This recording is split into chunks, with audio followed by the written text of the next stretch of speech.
ஆராதிக்கின்றோம் இயேசுவே உம்மை ஆராதிக்கின்றோம், உம்மை ஆராதிக்கின்றோம் இயேசுவே உம்மை ஆராதிக்கின்றோம். நீ நல்லவர் சர்வ வல்லவர், உம்மை போல் வேறு தேவனில்லை. நீ நல்லவர் சர்வ வல்லவர், உம்மை போல் வேறு தேவனில்லை. ஹல்லேலூயா ஹல்லேலூயா ஹல்லேலூயா ஹல்லேலூயா ஹல்லேலூயா ஹல்லேலூயா ஹல்லேலூயா ஹல்லேலூயா ஹல்லேலூயா.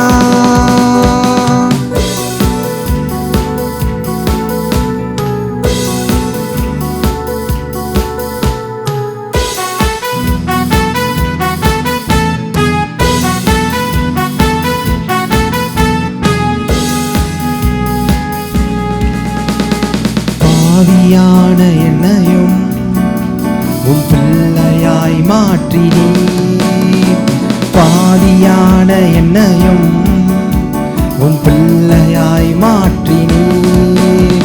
நீ நல்லவர் சர்வ வல்லவர், உம்மை போல் வேறு தேவனில்லை. நீ நல்லவர் சர்வ வல்லவர், உம்மை போல் வேறு தேவனில்லை.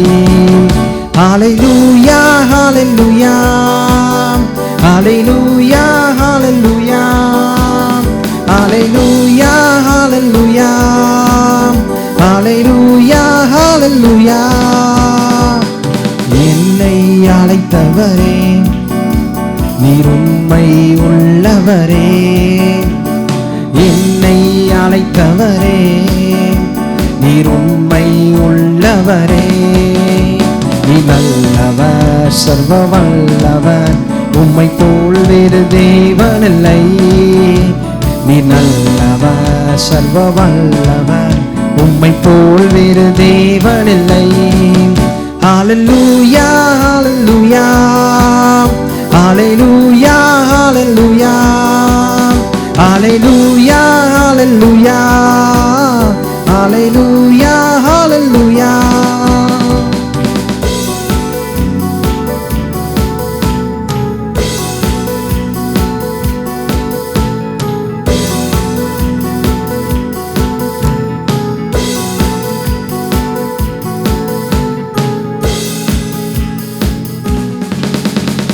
பரிசுத்த ஆவியால் என்னையும் நிறைத்தீரே, உந்தன் பரிசுத்த ஆவியால் என்னையும் நிறைத்தீரே. நீ நல்லவர் சர்வ வல்லவர், உம்மை போல் வேறு தேவன். நீ நல்லவர் நீ நல்லவர் சர்வ வல்லவர், உம்மை போல் வேறு தேவனில்லை. ஹல்லேலூயா ஹல்லேலூயா ஹல்லேலூயா ஹல்லேலூயா ஹல்லேலூயா ஹல்லேலூயா ஹல்லேலூயா ஹல்லேலூயா. என்னை முன்குறித்தீர், நீ கைவிடவே மாட்டீர். என்னை முன்குறித்தீர், நீ கைவிடவே மாட்டீர். நீ நல்லவர் சர்வ வல்லவர், உம்மை போல் வேறு தேவனில்லை. நீ நல்லவர் சர்வ வல்லவர், உம்மை போல் வேறு தேவனில்லை. ஹல்லேலூயா ஹல்லேலூயா ஹல்லேலூயா ஹல்லேலூயா ஹல்லேலூயா ஹல்லேலூயா ஹல்லேலூயா ஹல்லேலூயா.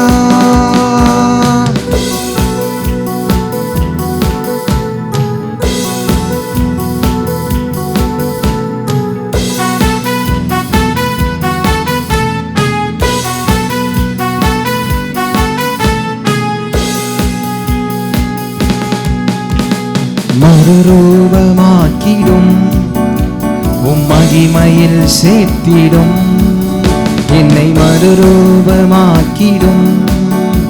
உம் மகிமையில் சேர்த்திடும். நீ நல்லவர் சர்வ வல்லவர், உம்மை போல் வேறு தேவனில்லை. நீ நல்லவர் சர்வ வல்லவர், உம்மை போல் வேறு தேவனில்லை.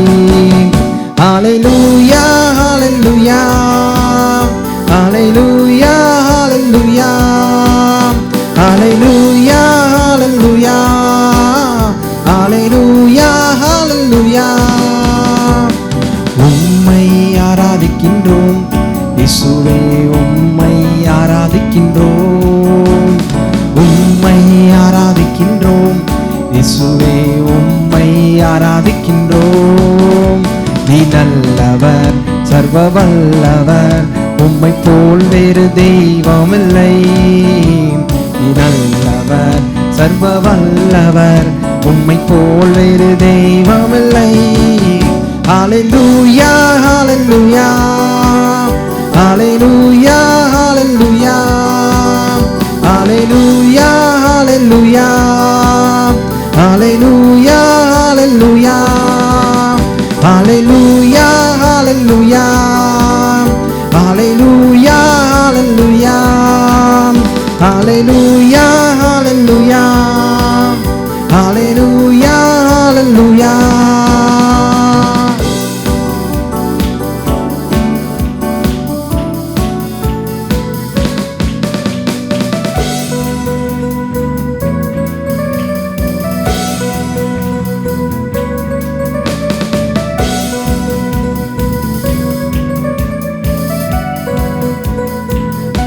அவர் கரங்களை தட்டி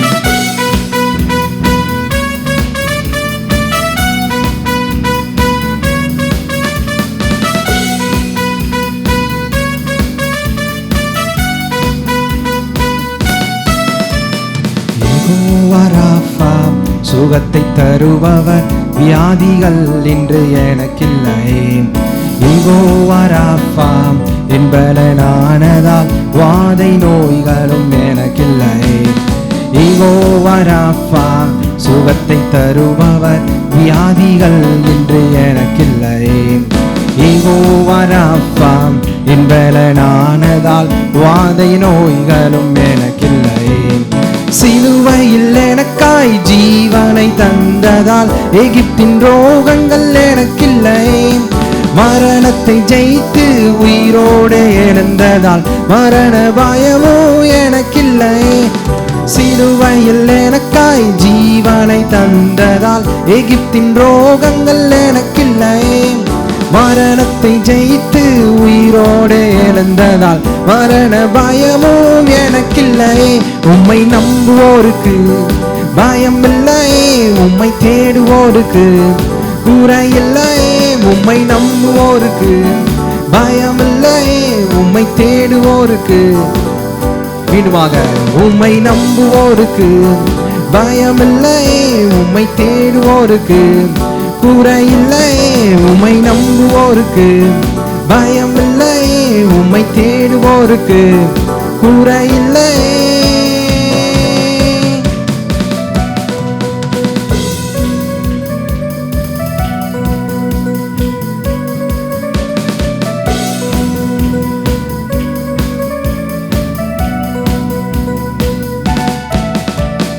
யெகோவா ஷாலோம், சமாதானம் தருபவர், கரங்கள் பிடித்தென்னை நடத்துவாரே. யெகோவா ரூவா, என் நல்ல மேய்ப்பராய் அமர்ந்த தண்ணீரண்டை நடத்துவாரே. யெகோவா ஷாலோம், சமாதானம் தருபவர், கரங்கள் பிடித்தென்னை நடத்துவாரே. யெகோவா ரூவா, என் நல்ல மேய்ப்பராய் அமர்ந்த தண்ணீரண்டை நடத்துவாரே. யெகோவா ஈரே, எல்லாம் தருபவர், என்னை போஷிக்க வல்லவரே. ஈசாக்கின் விதையை ஆசீர்வதித்தவர், 100 மடங்காய் நிரப்புவாரே. யெகோவா ஈரே, எல்லாம் தருபவர், என்னை போஷிக்க வல்லவரே. ஈசாக்கின் விதையை ஆசீர்வதித்தவர், 100 மடங்காய் நிரப்புவாரே. உம்மை நம்புவோருக்கு பயம் இல்லை, உம்மை தேடுவோருக்கு குறையில்லை. உம்மை நம்புவோருக்கு பயம் இல்லை, உம்மை தேடுவோருக்கு குறையில்லை.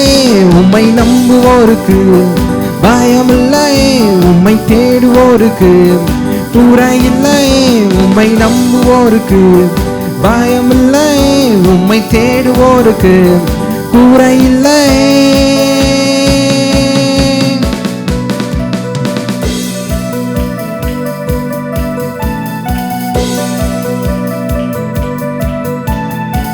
அவரை நம்புவோருக்கு பயமில்லை, குறைவில்லை. ஏன்னா அவரே நம்முடைய நம்பிக்கையா இருக்கிறார்.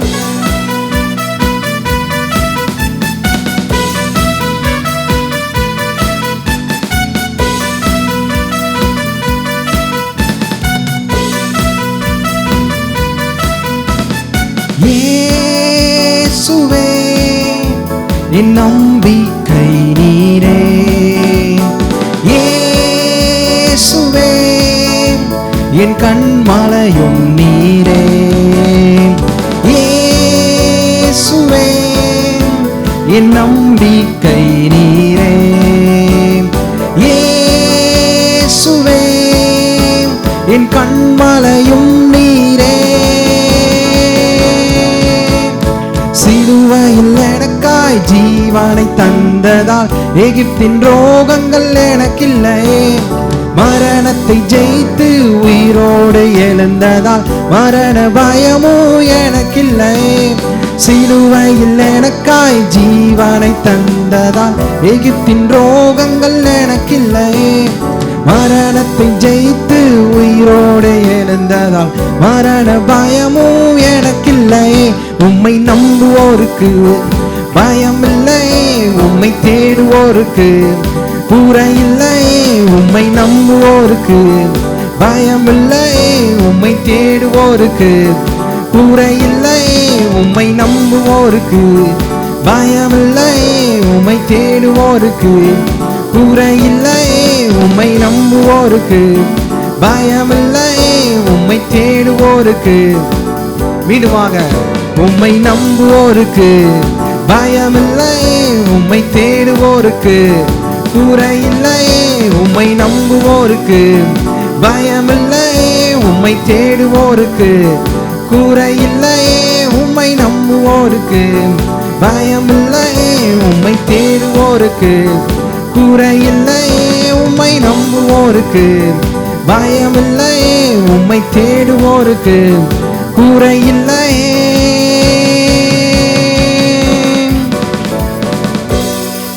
ஆமென். கரங்களை தட்டி கர்த்தரை ஸ்தோத்திரிப்போம். ஆமென்.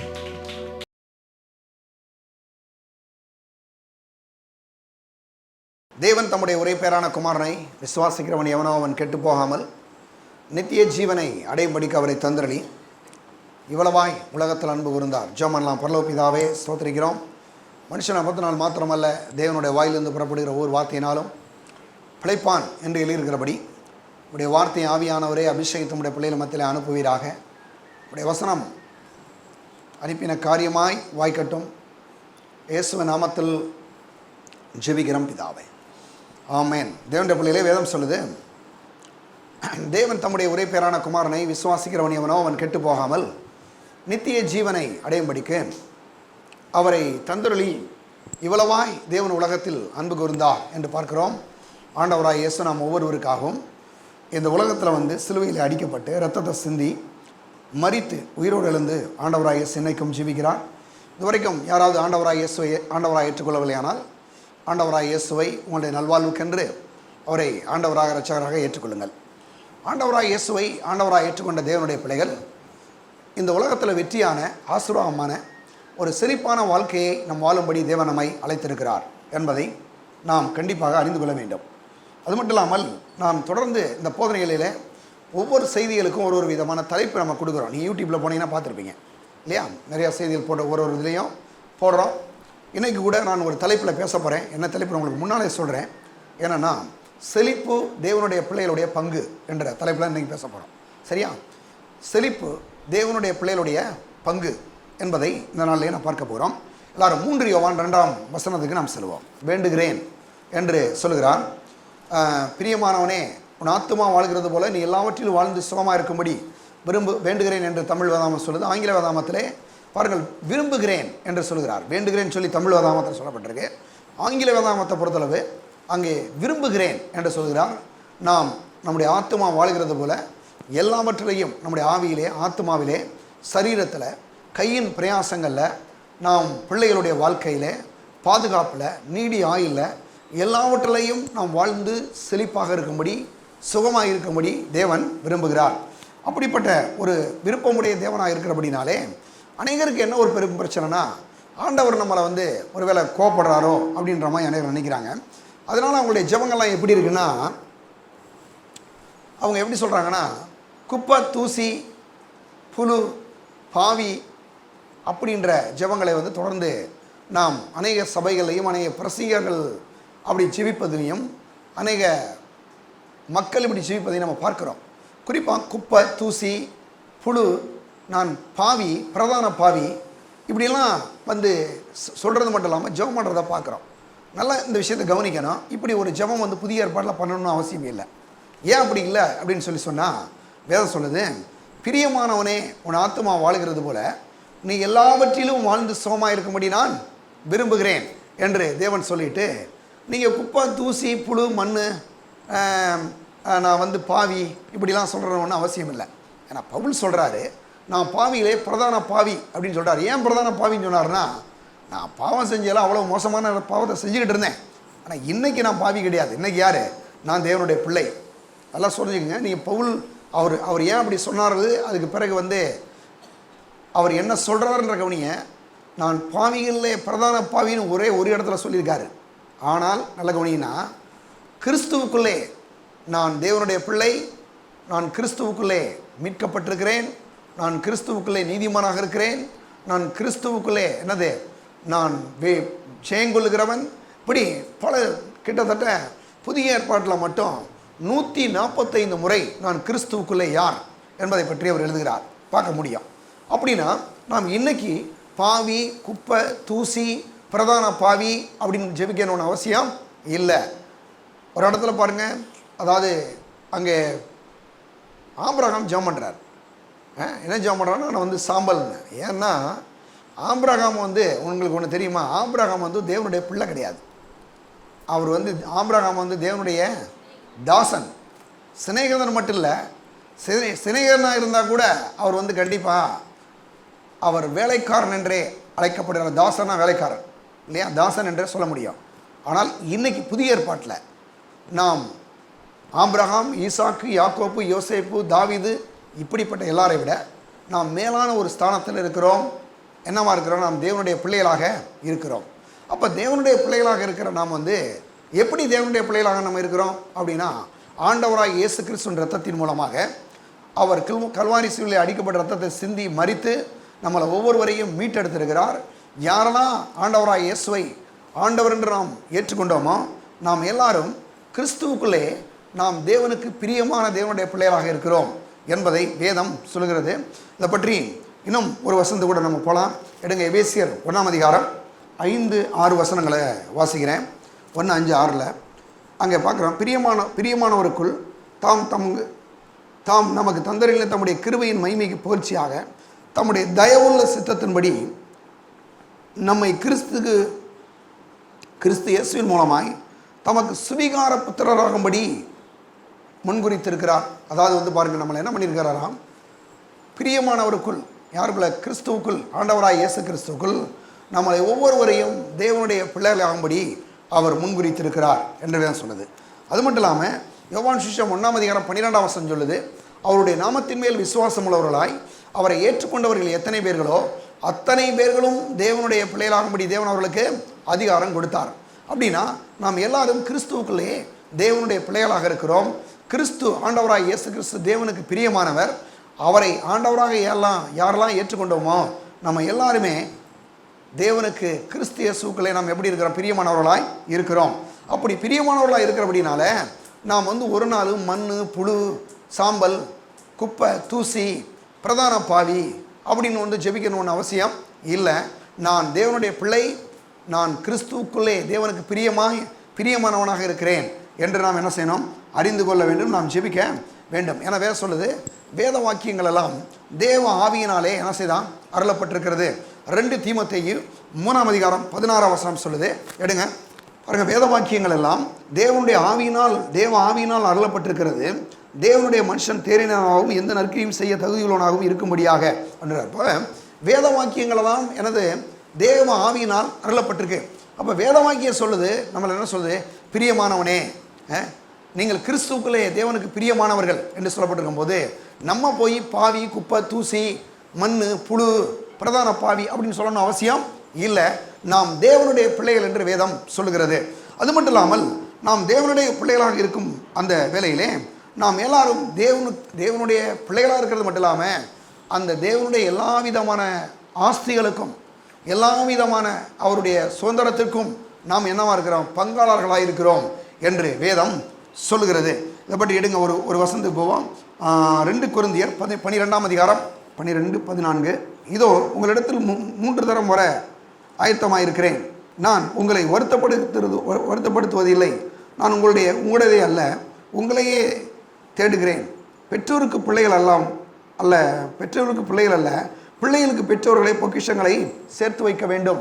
என்ன சொல்றாரு? பெற்றோர்களுக்கு பிள்ளைகள் என்னது பொக்கிஷங்களை சேர்த்து வைக்கிறது இல்லை, சொத்து சேர்த்து வைக்கிறாங்கன்னு வச்சுங்க. ஏதோ ஒரு நல்ல இடத்தையோ ஒரு வீடையோ வாங்கி இன்னைக்கு வைக்கிறாங்கன்னா பெற்றோர்கள் தான் பிரயாசப்பட்டு என்ன பண்ணுறாங்க? தங்களுடைய பிள்ளைகளுக்காக சொத்து சேர்த்து வைக்கிறாங்க. சொத்து சேர்த்து வைக்கிறது தவறு கிடையாது. ஏன்னா வேதமே சொல்லுது, என்னது? பிள்ளைகள் அல்ல, பெற்றோரே பிள்ளைகளுக்கு என்ன செய்கிறாராம்? அவர்கள் என்னது? அவர்கள் பெற்றோர்களை பொக்கிஷங்களை சேர்த்து வைக்க வேண்டும். அப்போ என்ன சொல்கிறாருன்னா, ஒரு தகப்பன் தன்னுடைய பிள்ளைகளுக்கு பொக்கிஷங்களை சேர்த்து வைக்கிறது எவ்வளோ ஒரு முக்கியமான விஷயம். நிறைய பாருங்க, இன்றைக்கி பிள்ளைகளுக்கு நல்ல இடத்த வாங்கி வைக்கிறாங்க. எத்தனை பிள்ளை இருக்கோ அத்தனை பிள்ளைகளுக்கும் ஒரு வீடு கட்டி கொடுக்கணும்னு நினைக்கிறாங்க. நல்ல வேலைகளை போய் சேர்த்து விட நினைக்கிறாங்க. நல்லா படிக்க வைக்கணும்னு நினைக்கிறாங்க. நல்ல வேலைக்கு கொண்டு போகணும்னு நினைக்கிறாங்க இல்லையா? என்ன சொல்கிறாங்க? இன்னும் சிலர்லாம் பிள்ளைகள் பிறக்கிறதுக்கு முன்னாலே போய் அட்மிஷன் போடுறாங்களாம். ஒரு சில ஸ்கூலில் போய் அந்த அளவுக்கு பிள்ளைகள் மேலே நேசிக்கிறாங்க. ஆனால் வேதம் சொல்லுது, ஒரு தகப்பன் தான் தன் பிள்ளைகளுக்கு என்னது? அவன் ஆஸ்திகளை சேர்த்து வைக்க வேண்டுமே தவிர பிள்ளைகள் தன்னுடைய தகப்பனுக்கு ஆஸ்தியை சேர்த்து வைப்பது இல்லை. அதுபோல் இங்கே என்ன சொல்கிறாரு? நாம் ஒவ்வொருவரும் தேவனுடைய பிள்ளைகளாக இருக்கிறபடினாலே நமக்காக நம்முடைய தேவன் ஆஸ்தியை, ஐஸ்வர்யத்தை, சகலவிதமான நன்மைகளையும் அவர் என்ன செஞ்சிருக்கிறார்? சம்பாதித்து வைத்திருக்கிறார். குறிப்பாக சொல்ல போனால் ஆதாம் இழந்து போன எல்லா விதமான அந்த ஆசீர்வாதங்களையும் மீண்டுமாக ஆண்டவராய் இயேசு கல்வாரி சிலுவையிலே அடிக்கப்பட்டு ரத்தத்தை சிந்தி மரித்து அவர் உயிரோடு எழுந்து எல்லா மனுஷனும் ஆதாம் இழந்து போன எல்லா விதமான அந்த ஆசீர்வாதங்களையும் ஐஸ்வர்யத்தையும் பாருங்கள், எல்லா விதமான நன்மைகளையும் அவர் சிலுவையிலே நமக்காக அவர் சம்பாதித்தார். இன்னும் சொல்லப்போனால் அவர் மீட்டு எடுத்து வைத்திருக்கிறார். இன்றைக்கி யாரெல்லாம் ஆண்டவராக இயேசுவை ஆண்டவராக ஏற்றுக்கொண்டிருக்கிறோமோ எல்லாருக்கும் அந்த ஆசீர்வாதத்தை, அந்த ஐஸ்வர்யத்தை, அந்த சுகத்தை, அந்த சகலவிதமான நன்மைகளையும் தேவன் கொடுக்க வல்லவராக இருக்கிறார். அநேகர் என்ன பண்ணுறாங்க அப்படின்னா, பணம் வந்துச்சுன்னா நம்ம பாவம் செஞ்சுருவோமோ? நிறைய பேருக்கு பணம் வந்துச்சுன்னா பாவம் செஞ்சுருவோன்ற மாதிரி ஒரு பயம் நிறைய பேருக்கு. அதனால தான் என்ன ஆகிடுறாங்கன்னா, பணம் வேணாம் அப்படி சிலர் ஜெபம் பண்ணுறாங்க. அப்போ இன்றைக்கும் நான் சொல்கிறேன், அநேக மக்கள் மத்தியிலே இந்த பொருளாதாரம், செழிப்பு அல்லது சுகம் இப்படிப்பட்ட காரியங்கள் வரும்போது என்ன சொல்லப்போனால், பணம் இருக்கிறதே ஒரு பாவமான காரியம் அப்படின்லாம் அநேகர் நம்புகிறாங்க. செழிப்பாக இருக்கிறதே அது ஒரு பிசாசுடைய இது அப்படின்ற மாதிரி நம்புகிறாங்க. அதனால தான் பாருங்கள், நிறைய பேர் பணம் வேணான்னு பேசுகிறது. ஆனால் இவங்க மட்டும் நல்லா இருப்பாங்க. இவங்க மட்டும் பார்த்தீங்கன்னா எல்லாம் வச்சுருப்பாங்க. ஆனால் விசுவாசியெல்லாம் பார்த்தீங்கன்னா ஒன்றும் இல்லாமல் அப்படி கஷ்டப்பட்டுட்டு இருப்பாங்க. காரணம் என்னன்னா, சரியான போதனைகள் இல்லை. ஆனால் வேதம் சொல்லுது, பணன்றது கர்த்தருடைய ஆசீர்வாதம் என்பதை வேதம் இன்னும் கூட நிறையா சொல்லுது, நம்ம பார்க்கலாம். எடுங்க அதை பற்றி. யாக்கோப்பு 1ஆம் அதிகாரம் 17ஆம் வசனத்துக்கு போகலாம். நன்மையான எந்த ஈவும் பூரணமான எந்த வரமும் ஜோதியின் பிதாவிடத்திலிருந்து இறங்கி வருகிறது. அவரிடத்தில் யாதொரு மாறுதலும் யாதொரு வேற்றுமை நிழலும் இல்லை. நல்ல கவனிங்க, நன்மையான எந்த ஈவும், பணம் என்பது அது கர்த்தர் கொடுக்கக்கூடிய நன்மையான ஈவு என்பதை நாம் நல்லா பாருங்கள், தெளிவாக அறிஞ்சுக்கணும். ஏன்னா பார்த்தீங்கன்னா இன்றைக்கி நிறைய நேரங்களில் நாம் தேவனுடைய பிள்ளைகளாக, நாம் தேவனுடைய குடும்பத்தை சார்ந்தவர்களாக தேவனுடைய குடும்பத்தில் இருக்கிறோம். ஆனால் நம்ம என்ன பண்ணோன்னா, இந்த பணம், இந்த செழிப்பு இவையெல்லாம் வரும்போது நம்ம என்ன யோசிக்கணும் அப்படின்னா, என்னென்னா இது கர்த்தருடைய ஆசீர்வாதம், இது நன்மையானது. வேற சொல்கிறது நன்மையான ஈவு. பொருளாதார செழிப்புன்றது ஒரு நன்மையான ஈவு. நன்மையான எந்த ஈவும் பூரணமான எந்த வரமும் ஜோதிகளின் பிதாவின் இடத்திலிருந்து இறங்கி வருகிறது என்பதை நாம் அறிந்து கொண்டு நம்ம என்ன பண்ணோம்னா, இந்த நன்மையான ஈவுக்காக கர்த்தரை ஸ்தோத்திரிக்க வேண்டும். நன்மையான பணன்றது பாருங்கள், செழிப்புன்றது ஒரு நன்மையான ஈவு.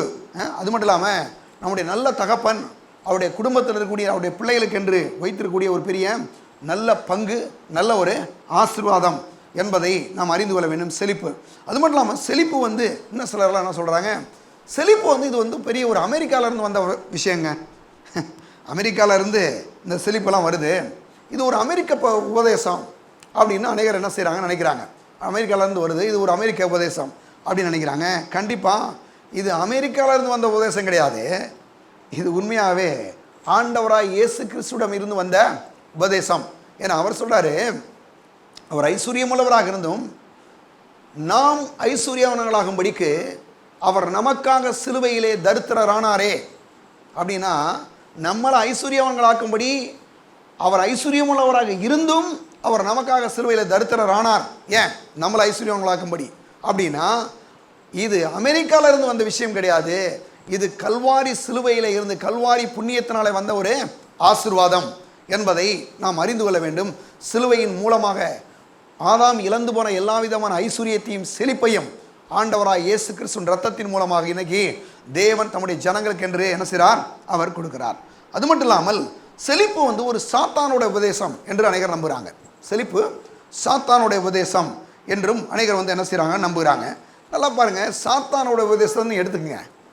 சாத்தான் வந்து ரொம்ப மோசமான ஒரு ஆள். அவன் போய் என்னைக்காவது யாருக்காவது நன்மை செஞ்சிருவானா? வேதம் சொல்லுது, என்ன சொல்லுதுன்னா, திருடன் திருடவும் கொல்லவும் அழிக்கவும் வருகிறானே அன்றி வேறே ஒன்றுக்கும் வரான், நானோ அவைகளுக்கு ஜீவன் உண்டாயிருக்கவும் அது பரிபூரணப்படவும் வந்தேன் என்றார். அப்படின்னா சாத்தானுக்கு மூணு காரியம் தான் தெரியும். ஒன்று திருட தெரியும், கொல்ல தெரியும், அழிக்க தெரியும். அவன் ஒரு நாள் யாருக்கும் எந்த நன்மையும் செய்ய போகிறது இல்லவே இல்லை.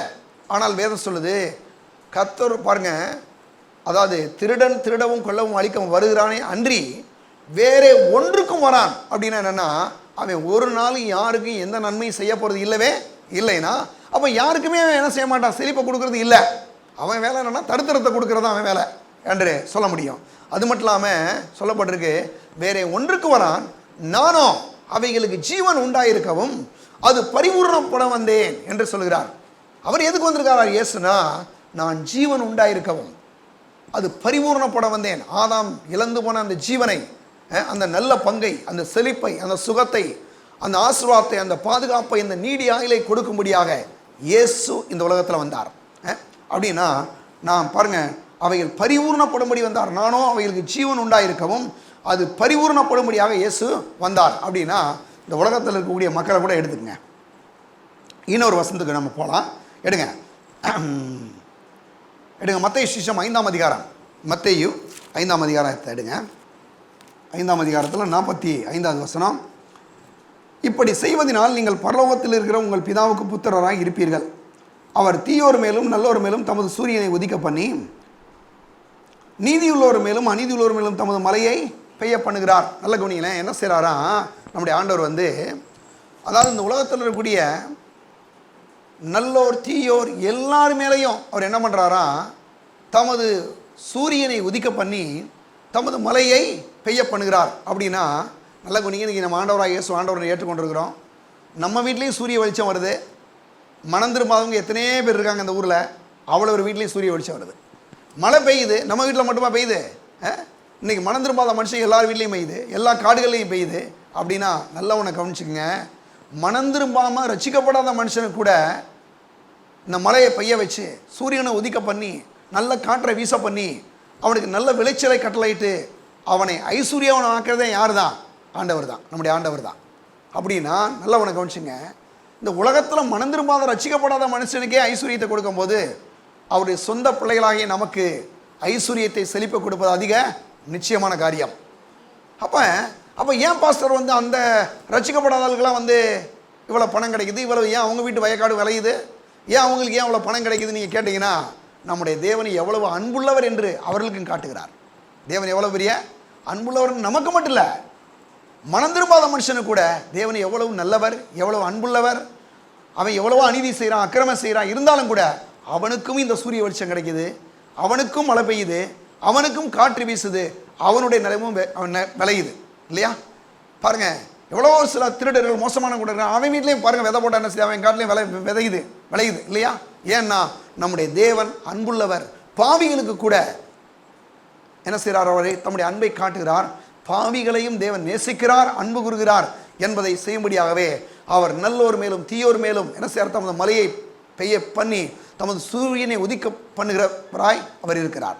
அப்படின்னா தம்முடைய சொந்த பிள்ளைகளாகிய உங்களுக்கும் எனக்கும் அவர் செழிப்பை கொடுப்பாரா இல்லையா?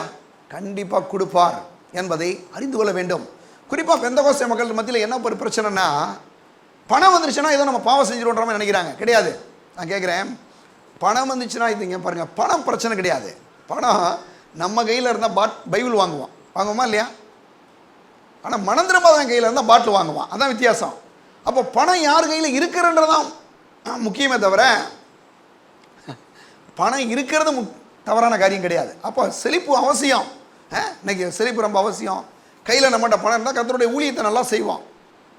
ஆனால் ரசிக்கப்படாத கையில் இருந்துச்சுன்னா அவன் என்னென்னமோ தவறான வேலையெல்லாம் செய்வான். அப்போ பணம் செழிப்பு அது கர்த்தர் கொடுக்கக்கூடிய ஆசீர்வாதம். இந்த உலக மக்களுக்கே கர்த்தர் செழிப்பை கொடுப்பாருன்னா கண்டிப்பாக நமக்கு கொடுப்பது மிக மிக நிச்சயமான காரியம் என்பதை அறிந்து கொள்ள வேண்டும். அது மட்டும் இல்லாமல் இதை பற்றி அப்போஸ்தலன் பவுல் கூற சொல்கிறார். எடுங்க, அப்போஸ்தலர் 14ஆம் அதிகாரம் 17ஆவது வசனம் பாருங்க, நான் வாசிக்கிறேன். அவர் நன்மை செய்து வந்து வானத்திலிருந்து மழையையும் செழிப்புள்ள காலங்களையும் நமக்கு தந்து ஆகாரத்தினாலும் சந்தோஷத்தினாலும் நம்முடைய இருதயங்களை நிரப்பி இவ்விதமாய் அவர் தம்மை குறித்து சாட்சியை வழங்க பண்ணுகிறதில்லை என்றார்கள். என்ன சொல்கிறாருங்க அப்படின்னா, அவர் நன்மை செய்து வந்த வானத்திலிருந்து மழையையும் செழிப்புள்ள காலங்களை நமக்கு தந்து ஆகாரத்தினாலும் சந்தோஷத்தினாலும் நம்முடைய இருதயங்களை நிரப்பி. நல்ல கவனிங்களேன், ஆகாரத்தினால நல்லா சாப்பிட்டாவே சந்தோஷம் வந்துடும். நீங்கள் பார்த்துருக்கீங்களா? எவ்வளோ வேணால் பொருள் வாங்க, நீங்கள் போய் நல்லா துணி எடுக்க போகிறீங்க, உங்கள் பிள்ளைகள்லாம் கூட்டிகிட்டு குடும்பமாக இங்கே ஒரு ஜவுளி கடைக்கு போகிறீங்க. போயிட்டு வரும்போது நீங்கள் ஒரு 20,000 ரூபாய்க்கு ஜவுளி வாங்கினா கூட வரும்போது ஹோட்டலில் போய் பிள்ளைகளுக்கு சாப்பாடு வாங்கி கொடுத்தா தான் திருப்தியாக இருப்பீங்க. உண்மையா இல்லையா? சாப்பிட்டா தான் திருப்தியாக வரும். சிலர்லாம் நகை வாங்க போனால் நிறையா வாங்கிட்டுலாம் வருவாங்க, எத்தனை லட்சத்துக்கு. ஆனால் நகை வாங்கினது ஒரு சின்ன குட்டி பாக்ஸ் தான். ஆனால் எங்கேயாவது ஒரு ஹோட்டலில் போய் நல்லா சாப்பிட்லான்னு வச்சுக்கோங்க, வாங்கினதே திருப்தி இல்லாமல் இருக்கும் இல்லையா? ஏன் அப்படின்னா அந்த சாப்பாடை குறித்து வேதம் சொல்லுது. என்னென்னா பாருங்களேன், கரெக்டாக அவர் எழுதுகிறார் பாருங்களேன். என்னென்னா, அவர் நன்மை செய்து வந்த காலத்தில் இருந்து மலைகளையும் செழிப்புள்ள காலங்களையும் நமக்கு தந்து ஆகாரத்தினாலும் சந்தோஷத்தினாலும் நம்முடைய இருதயங்களை நிரப்பி. ஒரு மனுஷன் நல்லா சாப்பிடும்போது தான் இருதயமே சந்தோஷமாக இருக்கும். ஒரு ஆளை பாருங்கள், பட்னியாக போட்டு பாருங்கள். சில ஆள்லாம் சொல்லுவாங்க பாருங்கள், ஆண்டவரே எனக்கு ஒன்று வேணாம் ஜெபம் பண்ணுவாங்க. வாய் தான் ஒன்று வேணாம்னு சொல்லும், உள்ளே போகிற ஆண்டவர் 4 திட்டிகிட்டே இருக்கும். என்ன ஆண்டவர் சாப்பாடெல்லாம் போட்டாருன்ற மாதிரி. ஆனால் நல்லா பார்த்தீங்கன்னா, நல்லா சாப்பிட்டீங்கன்னாவே கர்த்தர் நம்மளை அறியாமலே கர்த்தருக்கு நன்றி சொல்ல ஆரம்பிச்சிடுவோம். பாருங்கள், ஏன்னா பாருங்கள், அவர் சொல்கிறாரு நம்முடைய இருதயங்களையும் பாருங்கள், அவர் சொல்கிறாரு அவர் அந்த சொல்கிற விஷயங்களை நமக்கு தந்து ஆகாரத்தினாலும் சந்தோஷத்தினாலும் நம்முடைய இருதயங்களை நிரப்பி. ஆகாரத்தினாலையும் நம்மளை நிரப்புறாரா, சந்தோஷத்தினாலே யார் தான் நிரப்புறதா? கர்த்தர் தான் நிரப்புறார். அப்போ நல்லா கவனிங்க, எந்த ஒரு செழிப்பான காரியங்களாக இருந்தாலும் நம்மளை நிரப்புகிற தேவன் யாருன்னா நம்முடைய ஆண்டவர் தான். நல்ல இருதயத்தை சந்தோஷமாக்குனாலும் அவர் தான் பண்ண முடியும். வயிற்றை நல்லா நிரப்புனாலும் யாரால தான் முடியும்? அவரால் தான் முடியும் இல்லையா? கண்டிப்பாக நான் சொல்கிறேன். ஏன்னா அது கர்த்தருடைய ஆசீர்வாதம் அவைகள் எல்லாவற்றையும் செய்கிறது. அப்போ செழிப்பு தேவனுடைய பிள்ளைகளுடைய பங்காக இருக்கிறது என்பதை நாம் பார்க்க முடிகிறது. அது மட்டும் இல்லாமல் இது குறித்து இன்னொரு வசனத்துக்கு போவோம். தாவீது சொல்கிற பார்ப்போம். சங்கீதம் 17ஆம் அதிகாரம், சீக்கிரம் எடுங்க. சங்கீதம் 17ஆம் அதிகாரம் 14வது வசனம். மனுஷருடைய கைக்கும் இம்மையில் தங்கள் பங்கை பெற்றிருக்கிற உலக மக்களின் கைக்கும் உம்முடைய கரத்தினால் என்னை தப்புவியும். அவர்களுடைய வயிற்றையும் ஒரு திரவியத்தினால் நிரப்புகிறீர். அவர்கள் புத்திர பாக்கியத்தினால் திருப்தி அடைந்து தங்களுக்கு மீதியான பொருட்களை தங்கள் பிள்ளைகளுக்கு வைக்கிறார்கள், தங்கள் குழந்தைகளுக்கு வைக்கிறார்கள். பாருங்கள் என்ன சொல்கிறாரு பாருங்களேன். 3 விஷயத்தை இந்த வசனத்தில் தாவீது சொல்கிறார். ஒரு விஷயம் என்னென்னா பாருங்கள், அவர்கள் வயிற்றையும் ஒரு திரவியத்தினால் என்ன செய்கிறீர்? நிரப்புகிறீர். நம்ம சாப்பிட்ற சாப்பாடை பற்றி ஆண்டவர் சொல்கிறாரு. என்ன சொல்கிறாரு? திரவியம் அப்படின்னு பேர் சொல்கிறாரு. என்ன பேர்? திரவியம். திரவியன்னு சொல்லி சும்மா முக்கியமான பொருள் தான் சொல்லுவோம். இங்கே வேதத்தில் சொல்லும்போது சொல்லாரு, உமது திரவியத்தினால் அவருடைய வயிற்றை நிரப்புகிறீர். நல்லா கவனிங்க, மனுஷன் வந்து எவ்வளவு தான் விதை விதைச்சாலும் ஒரு விதையை வந்து அவனால் உருவாக்க முடியாது. எவ்வளோ தான் அக்ரிகல்ச்சர் படிச்சிருக்கட்டும், எவ்வளோ தான் விவசாயத்துறை செழிப்பாக இருக்கட்டுமே, ஆனால் ஒரு விதையை அவங்களால எந்த ரீதியிலும் உருவாக்க முடியவே முடியாது. விதையை விதைக்க முடியும், விதையை அந்த வளர்ந்ததை வந்து பறித்து கொண்டு போய் நடவு செய்ய முடியும், அதை அறுவடை செய்ய முடியுமே தவிர யாராலையும் புதுசாக ஒரு விதையை உருவாக்க முடியவே முடியாது. ஏன்னா எல்லா விதைகளும் கர்த்தருடைய திரவியம் என்று வேதம் சொல்லுது. பாருங்க, வேணா வாசிங்க, ஆதியாகமம் 1ஆம் அதிகாரம் எடுங்க. ஆதியாகமம் 1ஆம் அதிகாரம் 11ஆம் வசனம். அப்பொழுது தேவன் பூமியானது புல்லையும் விதையை பிறப்பிக்கும் பூண்டுகளையும் பூமியின் மேல் தாங்கள் விதையுடைய கனிகளை தாங்கள் ஜாதியின்படியே கொடுக்கும் கனி விருட்சங்களையும் முளைப்பிக்க கடவுது என்றார். அது அப்படியே ஆயிற்று. நல்ல கவனிய, அதாவது விதை நல்ல செடி கொடி மரம் எல்லாத்தையும் உருவாக்குறாரு. அதோடு மட்டும் இல்லாமல் அதில் இருக்கக்கூடிய காய், அதில் இருக்கக்கூடிய பழம், அதில் இருக்க பூக்கள், அதோடு மட்டும் இல்லாமல் அதில் விதைகளையும் உண்டாக்கி அந்த விதைகளை விதைச்சா என்ன கிடைக்கும், திரும்பியும் இது மாதிரி பலன் கிடைக்கும் என்பதையும் அங்கே தேவன் சிருஷ்டித்தார். அப்படின்னா பாருங்கள், நல்லா பாருங்கள், இன்றைக்கி காய் எடுத்துக்கங்க, நிறைய காய்கள் இருக்குது. காய்கள் எடுத்து பாருங்கள், சமைக்கிறோம், திரும்ப அந்த விதை எங்கள் வீட்டு பக்கத்தில் பாருங்கள், அன்றைக்கி இந்த அது பூசணிக்காய் ஒரு ஒரு ஒரு சின்ன ஒரு கீத்து வாங்கிட்டு வந்தேன் எங்கள் வீட்டில். வாங்கிட்டு வந்துட்டு சமைச்சிட்டு இப்போ பாட்டுக்கு என்ன பண்ணிட்டா பாருங்கள், என் மனைவி எங்கிட்ட தூக்கி போட்டா பாருங்கள், அந்த விதை விழுந்து ஒன்று இவ்வளோ பெரிய காய். இது வரைக்கும் ஒரு 10 காய் பறிச்சோன்னு நினைக்கிறேன். எங்கிட்ட விழுந்து அப்படி வந்துருச்சு பாருங்கள். ஒரு நாள் சாப்பிட்டுட்டு இந்த முலாம்பழம் இருக்குது பாருங்கள், அதை தூக்கி இப்படி எரிஞ்ச பாருங்கள், எரிஞ்சு எப்படியே விழுந்துருச்சு அந்த விதை. அது விளந்து அதுலேயே ஒரு 2-3 பழம் பறிச்சிட்டோம் நாங்கள். எனக்கே ரொம்ப ஆச்சரியமாக இருக்குது, அந்த விதைக்கு எவ்வளோ பெரிய வல்லமை இருக்குன்னு பாருங்களேன். சின்ன ஒரே ஒரு விதை. நாங்கள் பார்க்குறேன், வாரம் 2-3 காய் எடுத்துகிட்டு வரோம் போய் கரெக்டாக அங்கேருந்து ஒன்று இவ்வளோ பெருசு இருக்குது, ஒன்று ஒரு 10 கிலோ இருக்கும் போல். அந்த விதைக்கு எவ்வளோ பெரிய வளம் இருக்குது பாருங்களேன். ஒன்றுமே நாங்கள் செய்யலை, பர்டிகுலராக போய் அதை விதைக்குன்னு விதைக்கலை, சும்மா அப்படி தூக்கி போட்டதை எங்கிட்ட விழுந்து அது பாட்டு வளர்ந்துருச்சு. அப்போ அந்த விதைக்கு எவ்வளோ பெரிய ஒரு வளம் இருக்குது பாருங்கள். கர்த்தர் சொல்கிறாரு, அந்த விதைகள்லாம் கர்த்தருடைய பார்வையில் திரவியம் சொல்கிறாரு. அவர் சொல்கிறாரு, உங்களை ஆகாரத்தினால், அந்த ஆகாரம்ன்ற அது என்னது, அந்த திரவியத்தினால் நம்முடைய வயிற்றை என்ன செய்கிறாராம், நிரப்புகிறார். தேவன் வந்து என்ன பண்ணுறாராம், சாப்பிட்றதே ஒரு பெரிய ஆசீர்வாதங்க. நிறைய பேர் சாப்பிட்றதில்ல, பயங்கர கஞ்சத்தனம், சேர்த்து வைக்கணும்னு சொல்லி எதுவுமே சாப்பிட்றதில்ல. சிலர் வந்து என்ன பண்ணுறாங்க, எல்லாத்தையும் சாப்பிட்டு காலி பண்ணிடுறது. ரெண்டுமே பிரச்சனை தான். நம்ம என்ன பண்ணோம்னா, கர்த்தர் சொல்கிறாரு என்னது, அவருடைய திரவியத்தினால் நம்முடைய வயிறு என்ன செய்கிறாராம், நிரப்புகிறார்ன்றார். நல்லா சாப்பிட்றதே கடவுளுடைய ஆசீர்வாதம். நல்லா அது யாராவது நீங்கள் சாப்பிட முடியுது, நல்லா சாப்பிட்றீங்கன்னா நிச்சயமாக சொல்கிறேன், கர்த்தர் உங்களை ஆசீர்வதிச்சிருக்கிறாருன்னு அர்த்தம். சிலருக்கெல்லாம் பாருங்கள், எல்லா சாப்பாடு இருக்கும், சாப்பிட முடியாமல் ரொம்ப கஷ்டப்படுவாங்க இல்லையா. சிலருக்கு சாப்பாடே இல்லாமல் கஷ்டப்படுவாங்க. ஆனால் கர்த்தர் நமக்கு அவருடைய தானியமாக இந்த திரவியத்தை கொடுத்து நம்முடைய வயிற்று என்ன செய்கிறாராம், நிரப்புகிறார் என்று வேதம் சொல்லுது. அப்போ இந்த உலகத்தில் இருக்க எல்லா மனுஷருக்கும் சாப்பாடை கொடுக்குற கர்த்தர் தான். நல்லா வந்து அப்போ அது வந்து அவருடைய விலையேற பெற்ற பங்கு என்று இங்கே பார்க்க முடியுது.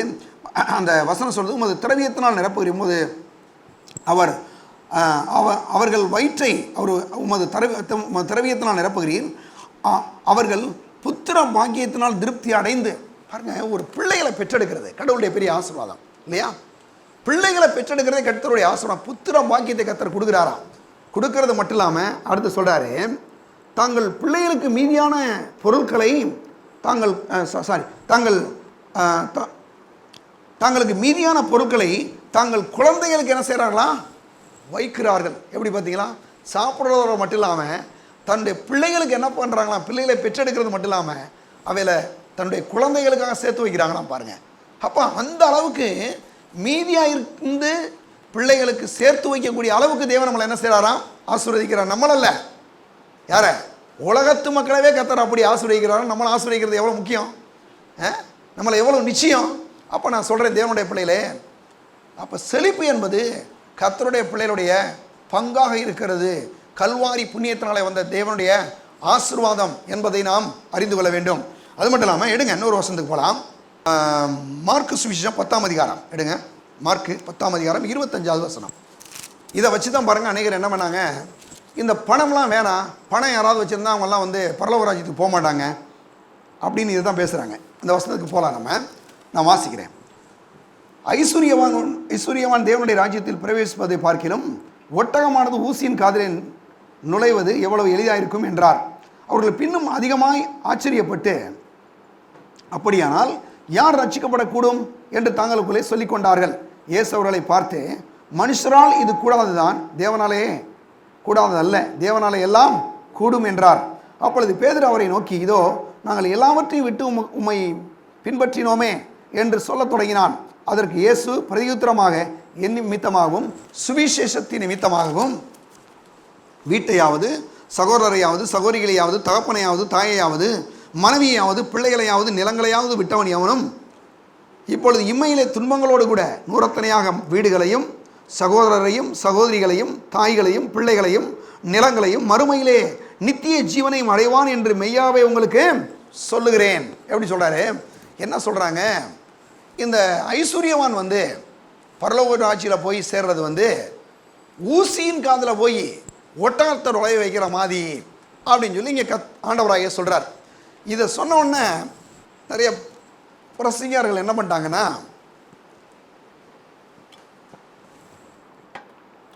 இந்த ஐஸ்வர்யவான்கள் யாரும் தேவனுடைய ராஜ்யத்தில் பிரவேசிக்க முடியாது, குறிப்பாக ரட்சிக்கப்படவே முடியாது அப்படின்ற மாதிரி ஒரு பிரசங்கம் பண்ண ஆரம்பிச்சாங்க.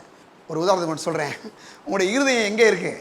உங்கள் இருதயத்தை பூரா அந்த பணத்திலே வச்சுக்கிட்டு, அந்த பணம் தான் என்னுடைய பெரிய நம்பிக்கைன்ற மாதிரி நீ போகும்போது நீ கர்த்தரை உண்மையாக என்ன பண்ண முடியும், ஏற்றுக்கொள்ள முடியாத ஒரு தடையாக இருக்கும்.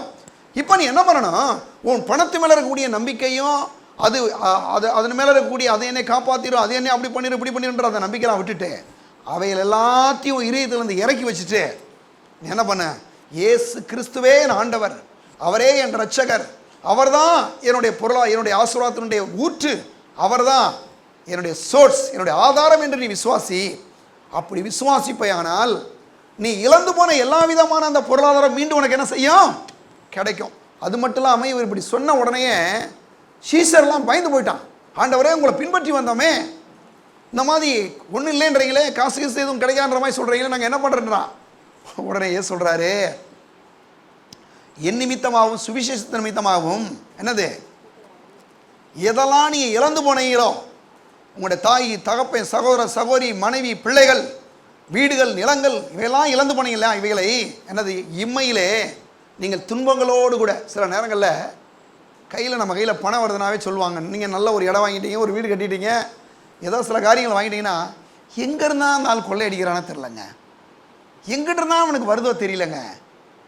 நல்லா கவனிங்க, நம்மளை கர்த்தர் ஆசீர்வதிச்சு நம்ம நல்லா இருக்கிறோம், அந்த பொறாமை இருக்கும், அந்த பொறாமைக்கு பேர் தான் இம்மையிலே உண்டாகும் துன்பம் இல்லையா? நீங்கள் நல்லா இருக்கிறீங்க, நீங்கள் ஆசீர்வதிக்கப்படுறீங்க, நல்ல ஒரு இடம் வாங்குறீங்க, ஒரு வீடு கட்டுறீங்க, நல்ல ஒரு 2 வீலர் வாங்குறீங்க, கார் வாங்குறீங்க, கையில் காசு இருக்குன்னா மற்றவனுக்கு வயிறெல்லாம் எரியுது. ஏன் எரியுது? பொறாமை. அப்போ அந்த பொறாமைன்ற அந்த துன்பம் அந்த உலகத்தில் இருக்குது. அதனால் பாருங்கள், நம்ம எனக்கு ஆசீர்வாதம் வேணான்னு சொல்லிடக்கூடாது. ஏன்னா வேதம் சொல்லுது, இந்த செழிப்பு, இந்த பொருளாதார செழிப்புன்றது கர்த்தர் கொடுக்கக்கூடிய ஆசீர்வாதம், கர்த்தர் தேவனுடைய பிள்ளைகள் கொடுக்கக்கூடிய பங்கு என்பதை நாம் என்ன செய்யணுங்க? அறிந்து கொள்ள வேண்டும். அப்போ செழிப்புன்ற வரும்போது, பணம் வரும்போது இது கர்த்தருடைய ஆசீர்வாதம் என்பதை அறிந்து கொண்டு கர்த்தர் மேலே நம்பிக்கை வைக்கணும். தவிர பொருளாதாரத்து மேலே நம்மளோட நம்பிக்கை என்ன செய்ய வேண்டாம், வைக்க வேண்டாம். அதுக்கு தான் அந்த கதையை சொல்கிறாரு.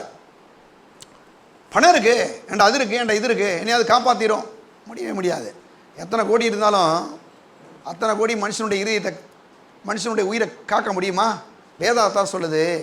அதாவது கர்த்தர் மேலே நம்முடைய விசுவாசத்தை, நம்முடைய நம்பிக்கை வைக்கணும். ஏன்னா வேதம் சொல்லுது, உங்களுடைய இருதயம் எங்கேயோ அங்கே உங்கள் பொக்கிஷமும் உண்டு. பொக்கிஷம் நான் சொல்கிறேன். இப்போ சவரியெல்லாம் இன்றைக்கி காலையில் வரும்போது நல்ல மீன் எடுத்து மணக்க ஒரு குழம்பு வச்சுட்டு வந்துட்டீங்கன்னு வச்சுங்க, மீனோ கறியோ எடுத்து வச்சுட்டு வந்துட்டீங்க. போகணும், இப்போ சாயங்காலம், இப்போ மதியானம் போகணும், சாப்பிடணும். சாப்பிடும் போதே திடீர்னு ஐயோ கடவுளே, அந்த பூனை அது மூடி வச்சுட்டு வந்தானா, மூடி வைக்காமல் வந்தானா, ஒருவேளை அந்த பூனை திருண்டு போச்சுன்னா என்ன பண்ணுறது, இப்படின்னு ஒரு எண்ணம் வந்துச்சுன்னு வச்சுங்க. இங்கே கவனிக்க மாட்டீங்க, ஆள் தான் இங்கே உட்காந்துருப்பீங்க. எல்லாம் பூரா அங்கே பூனை மேலேயும் மீன் குளம் மேலே தான் போய்கிட்டு இருக்கோம் இல்லையா? இப்போ இருதயம் எங்கே இருக்கு? மீன் குளம் மேலே இருக்குன்னு வச்சுங்க. அப்படி இருக்கிற வரைக்கும் இங்கே கவனிக்க முடியாது. அதைத்தான் சொல்கிறார் ஆண்டவர். நீங்கள் அப்படி ஏதாவது சில காரியங்கள் மேலே, உங்களுடைய பணத்தின் மேலேயோ மற்ற ஏதோ சில காரியங்கள் மேலே உங்களுடைய நம்பிக்கை வைக்காமல் கர்த்தர் மேலே உங்களுடைய விசுவாசத்தை வைப்பீர்கள். ஆனால் அவரையே உங்களுடைய நம்பிக்கையாய், உங்களுடைய விசுவாசமாய், உங்களுடைய நங்குரமாய் கொண்டு நீங்கள் இருப்பீர்கள். ஆனால் நீங்கள் இழந்து போன எல்லாவற்றையும் தேவனால் திரும்ப கொடுக்க முடியும். அது மட்டும் இல்லாமல் கர்த்தருடைய ஆசீர்வாதமே ஐஸ்வர்யத்தை தரும், அதனோட வேதனையை கூட்டார். அப்போ செழிப்புன்றது கர்த்தர் கொடுக்கக்கூடிய, தேவனுடைய பிள்ளைகளுக்கு கர்த்தர் கொடுக்கக்கூடிய ஒரு பங்கு என்பதை அறிந்து கொள்ள வேண்டும். அப்போ இன்னைக்கு விசுவாசிகள் யாரும் பணம் வந்துருச்சுன்னா பயப்படணும் அவசியம் இல்லை. கண்டிப்பாக பணம் வந்துச்சுன்னா இன்னும் கர்த்தருக்கு நன்றியாக இருப்போம், இன்னும் கர்த்தருக்கு ஸ்தோத்திரம் பண்ணுவோம் இல்லையா? இப்போ நீங்கள் பஸ் ஏறி வர்றீங்கன்னு வச்சுக்கோங்க, அவன்கிட்ட இடிபட்டுக்கிட்டு கஷ்டப்பட்டுட்டு வர்றதை விட ஒரு காரை வாங்கி நல்லா ஜம்முன்னு வந்தீங்கன்னா எவ்வளோ நன்றியாக இருக்கலாம். நான் மதுரையில் இருக்கும்போது உண்மையிலே பஸ்ஸில் தான் நான் சர்ச்சுக்கெல்லாம் போவேன். சரியான நேரத்துக்கு போகலன்னா எனக்கு கண்ணீரே வந்துடும். ஒரு பாட்டு மிஸ் பண்ணாவே நான் அழுதுருவேன், எனக்கு அழுகையே வந்துடும். அந்த மாதிரி எங்கள் வீடு வந்து எங்கள் சர்ச் இருந்த இடம் எங்கள் வீட்டுக்கு அதுக்கும் 10 கிலோமீட்டரு. சில நேரங்களில் நடந்தே போயிடுவேன், நான் சர்ச்சுக்கு நடந்தான் போவேன். அதில் சில நேரங்களில் பார்த்தீங்கன்னா ரொம்ப கஷ்டமாக இருக்கும். என்னென்னா கையில் காசு இருக்காது, ஆனால் சர்ச்சுக்கு போயிடணும் அப்படின்ற ஒரு முடிவோடு நான் போவேன். எனக்கு நல்லா ஒன்று தெரியும், நான் அப்படி நடந்து போன அந்த காரெலாம் இப்போ நான் மதுரைக்கெல்லாம் போகும்போது பார்ப்பேன், காரில் போகும்போது என்னை அறியாமலே கர்த்தருக்கு ரொம்ப நன்றி சொல்லுவேன். ஆண்டவரே, இந்த ரோட்டில் நடந்தே போனேன், ஆனால் இன்றைக்கி என்னை நல்ல காரில் கொண்டு வந்துருக்கீங்களே, அதுக்காக உமக்கு நன்றி, உமக்கு ஸ்தோத்திரம் நிச்சயமாக சொல்லுவேன். ஏன் சொல்கிறேன் அப்படின்னா, கையில் பணம் இருந்தனால நல்லா ஒரு கார் வாங்க முடிஞ்சுச்சு இல்லையா? அப்போ நல்ல ஒரு பணமாக இருக்கிறது, நல்ல செழிப்பாக இருக்கிறது, இன்னும் கர்த்தருக்கு நன்றியையும் இன்னும் கர்த்தருக்கு ஸ்தோத்திரத்தையும் இன்னும் கர்த்தருக்கு துதியையும் ஆராதனை எடுக்க வைக்குமே தவிர, ஒரு நாள் நம்மளை அந்த பணம் வந்து நம்மளை கெடுத்து போடும்ன்ற எண்ணம் வரப்போகிறது இல்லவே இல்லை. ஏன்னா இது சொல்றது கர்த்தருடைய ஆசீர்வாதமே ஐஸ்வர்யத்தை தரும், அதனோட வேதனையை கூட்டார். எடுங்க இன்னொரு வசனத்துக்கு போகலாம். எடுங்க. அப்போ ஐஸ்வர்யம் வந்து பிசாசினால் வருகிறது அல்ல. ரொம்ப பேருக்கு என்ன பிரச்சனைனா, சர்ச்சுக்கு வர மக்களுக்கு, ஆண்டோடைய பிள்ளைகளுக்கு பிசாசு தான் கொடுக்குதுங்க. எந்த பிசாசு கொடுக்குது? பிசாசு ஒரு நாள் யாருக்கு எதுவும் கொடுக்க போகிறது இல்லவே இல்லை. ஐஸ்வர்யம் கர்த்தர் தான் கொடுக்கிறார் என்று வேதம் சொல்லுது. எடுங்க 1 நாளாகமம் 29ஆம் அதிகாரம், 1 நாளாகமம் 29:12 அப்படியே வாசிக்கிறேன். எடுங்க. ஐஸ்வர்யமும் கனமும் உம்மாலே வருகிறது, தேவரீர் எல்லாவற்றையும் ஆளுகிறவர் உம்முடைய கரத்திலே சத்துவமும் வல்லமையும் உண்டு, எவரையும் மேன்மைப்படுத்தவும் பலப்படுத்தவும் உம்முடைய கரத்தினாலே ஆகும். நல்லா கவனிங்க, நல்லா திரும்ப அந்த வசனத்தை வாசிங்களேன். என்ன சொல்றாரு? ஐஸ்வர்யமும் கனமும் உம்மாலே வருகிறது. ஐஸ்வர்யம்னா பணம், பணமும் கனமும் யாரால வருதா? கர்த்தரால தான் வரும். மதிப்பும் மரியாதையும் பணமும் எல்லாம் யாரால வருது? கர்த்தரால வருதுன்னு சொல்லுது. பணத்தை சாத்தான் கொடுக்கலங்க, கர்த்தர் கொடுக்குறாருன்னு வேதம் சொல்லுது. என்னன்னு சொல்றது? ஐஸ்வர்யமும் கனமும் உம்மாலே வருகிறது, தேவரீர் எல்லாவற்றையும் ஆளுகிறவர் உம்முடைய கரத்தில் பாருங்க, உம்முடைய கரத்திலே சத்துவமும் வல்லமையும் உண்டு, எவரையும் மேன்மைப்படுத்தவும் பலப்படுத்தவும் உம்முடைய கரத்தினாலே ஆகும். அப்படின்னா எவ்வளவு ஏழையாக இருந்தாலும், எவ்வளவு கஷ்டப்படுற மனுஷனாக இருந்தாலும் அவரால் என்ன பண்ண முடியும்?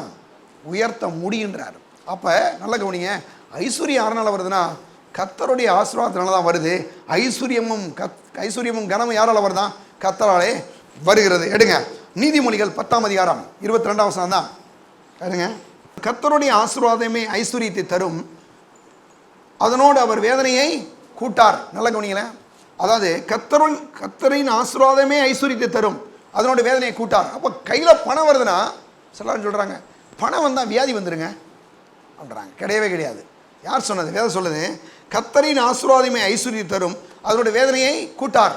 அப்போ பணம் வருதுன்னா பணத்தினால எந்த வேதனையும் வரப்போகிறது இல்லவே இல்லை. ஏன்னா பணம் வந்து கர்த்தர் கொடுக்கக்கூடிய ஒரு ஆசீர்வாதம். ஆனால் யார் நமக்கு ரொம்ப முக்கியம்னா கர்த்தர் தான் நம்முடைய முக்கியம். அவர் தான் நம்முடைய சோர்ஸு, அவர் தான் நம்ம ஆதாரம். என்னைக்கு பணம் நம்முடைய கடவுள் கிடையாது. சிலலாம் பாருங்கள், பணம் வந்தோடனே கையில் அப்படி ஒத்திக்குவோம், இந்த கண்ணில் அப்படி அடிச்சுக்குவாங்க, ஒரு கும்பிடு வேற போட்டுக்கிறாங்க. அதுக்கெல்லாம் என்ன காரணம் தெரியுமா? பணம் தான் என் கடவுள் அப்படின்னு. நல்லா தெரிஞ்சுங்க, பணம் கடவுள் கிடையாது. பணத்தை கொடுக்குற தெய்வம் அவர் தான் கடவுள், அவர் தான் ஆண்டவர், அவர் தான் ரட்சகர்.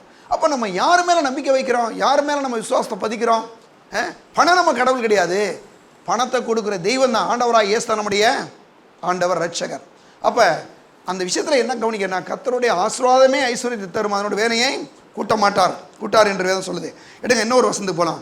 சாலமோனுக்கு தேவன் இப்படிப்பட்ட ஐஸ்வர்யத்தை கொடுத்தா வேதம் சொல்கிறது. எடுங்க 1 ராஜாக்கள் 3ஆம் அதிகாரம், நாம் 10ஆம் வசனத்திலிருந்து 14ஆம் வசனம் வரைக்கும் நம்ம வாசிக்க போகிறோம். எல்லாரும் எடுத்துங்க.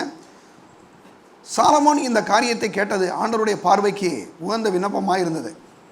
அவை என்ன கேட்டான்னு சொல்லி பாருங்களேன். ஆகையால் முது ஜனங்களை நியாயம் விசாரிக்கவும், நன்மை தீமை இன்னதென்று வகையறுக்கவும் அடியானுக்கு ஞானமுள்ள இருதயத்தை தந்திரலும், ஏராளமாக இருக்கிற இந்த உமது ஜனங்களை நியாயம் விசாரிக்க யாராலே ஆகும் என்றான். சாலமோன் இந்த காரியத்தை கேட்டது ஆண்டவருடைய பார்வைக்கு உகந்த விண்ணப்பமாய் இருந்தது. கேட்குறான், சாலமோன்ட்ட ஆண்டவர் தோன்றார் சொப்பனத்தில். அப்பா உனக்கு என்ன வேணும் அப்படின்னு கேட்குறாரு. கேட்டா அவன் என்ன கேட்குறான்னா, ஆண்டவரே உம்முடைய ஜனங்கள் ஏராளமாக இருக்கிறாங்க, இவங்களை நடத்தணும், இவங்களை நான் நியாயம் விசாரிக்கணும், இவங்களை சரியான ரீதியில் ஆட்சி பண்ணி வழி நடத்திட்டு போகணுன்னா அதுக்கு என்ன வேணும்? எனக்கு ஞானம் வேணும், ஞானமுள்ள இதயத்தை கொடுங்கன்னு சொல்லி கேட்குறான். கேட்ட உடனே ஆண்டவர் சொல்கிறாரு, அதுக்கு என்ன அவர் சொல்கிறார் 10ஆம் வசனத்தில், சாலமோன் இந்த காரியத்தை கேட்டது ஆண்டவருடைய பார்வைக்கு உகந்த விண்ணப்பமாக இருந்தது. ஆகையினால் தேவன் அவனை நோக்கி, நீ உனக்கு நீடித்த நாட்களை கேளாமலும் ஐஸ்வர்யத்தை கேளாமலும் உன் சத்துருக்களின் பிராணனை கேளாமலும் நீ இந்த காரியத்தை கேட்டு நியாயம் விசாரிக்கிறதற்கு ஏற்ற ஞானத்தை உனக்கு வேண்டிக் கொண்டபடினால் உன் வார்த்தையின்படியே செய்தேன், ஞானமும் உணர்வும் உள்ள இருதயத்தை உனக்கு தந்தேன். இதிலே உனக்கு சரியானவன் உனக்கு முன் இருந்ததும் இல்லை, உனக்கு சரியான உனக்கு பின் எழும்போதும் இல்லை. இதுவும் அன்றி, நல்லா கவனிங்க, இதுவும் அன்றி, அல்ல அது முக்கியமான பாயிண்ட்டு, நீ கேளாத ஐஸ்வர்யத்தையும் மகிமையும் உனக்கு தந்தேன். உன் நாட்களில் இருக்கிற ராஜாக்களில் ஒருவனும் உனக்கு சரியானவன் இருப்பதில்லை. உன் தகப்பனாய தாவீது நடந்தது போல நீயும் என் கட்டளைகளையும் என் நியாயங்களையும் கை கொண்டு என் வழிகளில் நடப்பாயாகில் உன் நாட்களையும் நீடித்திருக்க பண்ணுவேன் என்றார். என்ன சொல்கிறாரு ஆண்டவரே? சொல்கிறாரு, இவன் ஞானத்தை கேட்டான், ஆனால் இவர் சொல்கிறாரு, நீ கேளாத ஐஸ்வர்யத்தையும் நான் உனக்கு என்ன செய்கிறேன்? கொடுக்குறேன். அப்போ ஞானம் எங்கே இருக்கோ கண்டிப்பாக அந்த இடத்துல ஐஸ்வர்யமும் இருக்கும். ஏன் தெரியுமா? இயேசு தான் நம்முடைய ஞானம். ஏன் சொல்லுது? அவரே நம்முடைய ஞானமும் நீதியும் பரிசுத்தமும் மீட்புமானார். அப்படின்னா கண்டிப்பாக சொல்கிறேன், ஞானத்தை பெற்றுக்கொண்ட தேவனுடைய பிள்ளைகளால் கண்டிப்பாக செழிப்பாக வாழ முடியும். ஏன்னா ஐஸ்வர்யத்தை கொடுக்குற தேவன் நம்ம கேட்கலன்னா கூட அவருக்கு எடுக்க ரெடியாக இருக்கார். அவன் சொல்கிறான், அவன் பணத்தை கேட்கல, எனக்கு ஐஸ்வர்யம் கொடுக்குன்னு கேட்கல, நீடியாயில் கேட்கலான்னு அவர் சொல்கிறாரு, நீ கேட்காதெல்லாம் நான் உனக்கு கொடுக்குறேன்றார். ஏன்? நீ அவ்வளோ முக்கியமான விஷயத்தை கேட்டிருக்க. என்னது? ஞானத்தை கேட்டிருக்க. ஏன்னா இந்த ஜனங்களை வழிநடத்துறதுக்கு ஞானத்தை கேட்டதுனால உனக்கு பணத்தை நான் கொடுக்குறேன், உனக்கு நல்ல ஆயில கொடுக்குறேன், எல்லாத்தையும் கொடுக்குறேன்னு சொல்கிறார். ஏன் அப்படின்னா அவர் நீ கேளாத ஐஸ்வர்யத்தையும், ஏங்க இவன் தான் கேட்கவே இல்லையே, விட்டுற வேண்டியானே, அவர் தான் செழிப்பு வந்தால் பாவம் நினைக்கிறவர் தானே நம்ம ஆண்டவர். அப்படின்னா அன்னைக்கு சொல்கிறாங்களே, செழிப்பு வந்தாப்பா ரொம்ப மோசங்க, அதெல்லாம் சாத்தான் கொடுக்குறது அப்படின்னா, ஏன் கத்துறவனை பார்த்து இப்படி சொல்லிடக்கூடாது, செழிப்பு வந்தால் நீ பாவம் செஞ்சுருவப்பா, அது பிசாசுடையது ஏன் அவர் சொல்லலை? நீ கேளாத ஐஸ்வர்யத்தை நான் உனக்கு தந்தேன்னா அவர் சொல்கிறாரு, ஐஸ்வர்யத்தை கொடுக்கறது நான் தான் சொல்கிறாரு. நம்முடைய தேவன் ஐஸ்வர்யத்தை கொடுக்குற தேவன், செழிப்பை கொடுக்குற தேவன் நம்முடைய தேவனாக இருக்கிறார். அதனால தான் தேவனுடைய பிள்ளைகளுடைய பங்காக செழிப்பு தேவனுடைய பங்காக இருக்கிறது என்பதை நாம் பார்க்கிறோம். எடுங்க இன்னொரு வசனத்துக்கு போகலாம். 1 தீமோத்தேயு 6ஆம் அதிகாரத்தில் 17ஆம் வசனம் பாருங்கள். இவ்வுலகத்தில் ஐஸ்வர்யம் உள்ளவர்கள் இருமாப்பான சிந்தவர்களாக இராமல், உலகத்தில் நல்லா பணம் வச்சுருக்கீங்களா அப்படின்ற பணக்காரங்களை பற்றி சொல்கிறாரு.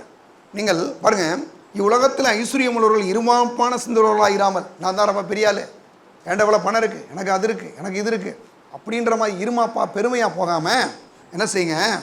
இராமல் நிலையற்ற ஐஸ்வர்யத்தின் மேல் நம்பிக்கை வையாமலும், இன்றைக்கி கையில் காசு இருக்கும், திடீர்னு எங்கேயாவது வேறத்து கூட போகும், அப்படிப்பட்ட அந்த ஐஸ்வர்யத்தின் மேலே அவங்க நம்பிக்கை வைக்காமல் அடுத்து என்ன பண்ணுங்க? அடுத்து என்ன சொல்கிறார் பார்த்தீங்களா? கவனிங்க, அங்கே சொல்கிறாரு, நாம் அனுபவிக்கிறதுக்கு சகலவிதமான நன்மைகளையும், நாம் அனுபவிக்கிறதுக்கு சகலவிதமான நன்மைகளையும் நமக்கு சம்பூர்ணமாய் கொடுக்கிற தேவன் மேல் நம்பிக்கை வைக்கவும். நமக்கு என்னது? நாம் அனுபவிக்கிறதுக்கு சகலவிதமான நன்மைகளையும், அனுபவிக்கிறதுக்கெல்லாம் சொல்லுங்கள், அனுபவிக்கிறதுக்கு என்ஜாய்னா பாருங்கள், உலகத்து மனுஷன் கூட என்ஜாயின்னு போட்டிருக்கான். இந்த ஆளுகளுக்கு பாருங்கள், என்ஜாயும் கிடையாது, ஜாயும் கிடையாது, ஒன்றும் கிடையாது, பூரா எல்லாம் பிரச்சனை தான், கண்ணீர் கவலை தான். ஆனால் ஆண்டவர் சொல்கிறாரு, நாம் அனுபவிக்கிறதுக்கு சகலவிதமான நன்மைகளையும் சம்பூர்ணமாய் கொடுக்குறாராம். எப்படி கொடுக்குறாரு? சம்பூர்ணமாய் கொடுக்குறாரு பாருங்கள். சகலவிதமான நன்மைகளையும் சகலவிதமான நன்மையும் நமக்கு சம்பூர்ணமாய் கொடுக்குற ஜீவனுள்ள தேவன் மேல் நம்பிக்கை வைக்கவும். அப்போ யார் மேலே நம்பிக்கை வைக்கிறோம்? கர்த்தர் மேலே நம்பிக்கை வைக்கிறதுனால எவ்வளவு பணம் வந்தாலும், எவ்வளோ ஐஸ்வர்யம் வந்தாலும், எவ்வளவு செழிப்படைந்தாலும் ஒரு நாளும் என்ன செய்ய மாட்டோம்? பின்னால் போகிறதே இல்லை. ஏன்னா இன்னும் கர்த்தருக்கு நன்றி உள்ளவர்களாக என்ன செய்ய போகிறோம்? இருக்க போகிறோம். இன்னும் கர்த்தருடைய நாமத்தை நம்ம என்ன செய்ய போகிறோம்? மகிமைப்படுத்த போகிறோம். எடுங்க இன்னொரு வசனத்துக்கு போகலாம். எடுங்க மத்தேயு சுவிசேஷம் 7ஆம் அதிகாரம் 11ஆம் வசனம். ஆகையால் பொல்லாதவர்களாகிய நீங்கள் உங்கள் பிள்ளைகளுக்கு நல்ல ஈவை கொடுக்க அறிந்திருக்கும் போது பரலோகத்தில் இருக்கிற உங்கள் பிதாவின் பிதா தம்மிடத்தில் வேண்டிக் கொள்வர்களுக்கு நன்மையான இவைகளை கொடுப்பது அதிக நிச்சயம் அல்லவா சொல்றாரு. பொல்லாதவர்களாகிய நீங்கள் உங்கள் பிள்ளைகளுக்கு நல்ல இவை கொடுக்குறீங்க. உங்கள் பிள்ளைகளுக்கு நல்ல பிள்ளைகள் பிறந்த உடனே அவங்கள எந்த ஸ்கூலில் போய் படிக்க வைக்க நினைக்கிறாங்க, படித்த உடனே அதை எந்த காலேஜில் சேர்க்க நினைக்கிறாங்க, சேர்த்து முடிச்சு நல்ல வேலை கிடைக்கும், நல்ல வேலை கிடைக்கும் நினைக்கிறாங்க, நல்ல வேலை கிடைச்சா நல்ல மாப்பிள்ளை கிடைக்கணும், நல்ல பொண்ணு கிடைக்கும்னு நினைக்கிறாங்க. யார் செய்கிறது? பொல்லாதவர்களாகி நீங்களே உங்கள் பிள்ளைகளுக்கு நல்ல இவை கொடுக்க அறிந்திருக்கும் போது பரம பிதாவாகிய தேவன் தமிழத்தில் வேண்டிக் கொள்வதற்கு நன்மையான இவை கொடுப்பது அதிக நிச்சயம் அல்லவா? எப்படி சொல்றாரு பார்த்தீங்களா? அப்போ என்ன சொல்றாரு? நீங்களே இவ்வளவு யோசிக்கிறீங்க உங்கள் பிள்ளைகளுக்கு அப்படின்னா, நீங்கள்லாம் நம்ம எல்லாருமே கர்த்தரை விட நல்லவர் கிடையாது. யாருமே கர்த்தர் தான் எல்லாத்துக்கும் நல்லவர். என்ன சொல்கிறீங்க? அப்போ அவர் தான் எல்லாத்துலேயும் நல்லவர். அவர் சொல்றாரு, பொல்லாதவர்களாகிய நீங்களே உங்கள் பிள்ளைகளுக்கு இவ்வளோ நல்லது செய்ய நினைக்கிறீங்களே, பரம பிதாவாகிய தேவன் உங்களுக்கு நன்மையான இவை கொடுப்பது அதிக நிச்சயம் அல்லவா?